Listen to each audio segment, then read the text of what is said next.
जा रहा हूं நான் போய் கொண்டிருக்கிறேன் நான் போய் கொண்டிருக்கிறேன் ஈஸியா புரியுதுங்களா அடுத்தது मैं खा रहा हूं நான் சாப்பிட்டு கொண்டிருக்கிறேன் ஓகேங்களா அடுத்து பாருங்க मैं देख रहा हूं நான் பார்த்து கொண்டிருக்கிறேன் அப்ப பாருங்க இந்த இடத்துல வெர்பு மட்டும் மாறுது பாருங்க ஈஸியா பாருங்க வெர்பு மட்டும் மாறுது சரிங்களா அடுத்தது मैं कर रहा हूं அப்படின்னா நான் செய்து கொண்டிருக்கிறேன்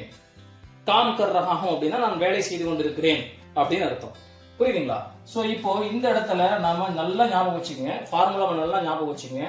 मैं வரும்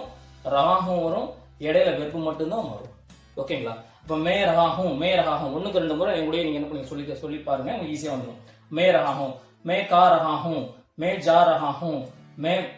दौड़ रहा हूं मैं देख रहा हूं இந்த மாதிரி வரக்கூடிய சென்டென்ஸ் எல்லாம் பிரசன்ட் கண்டினியூஸ் டென்ஸ் சொல்லுவாங்க ஓகேங்க நான் போய் கொண்டிருக்கிறேன் நான் சாப்பிட்டு கொண்டிருக்கிறேன் நான் படுத்துக் கொண்டிருக்கிறேன் இதே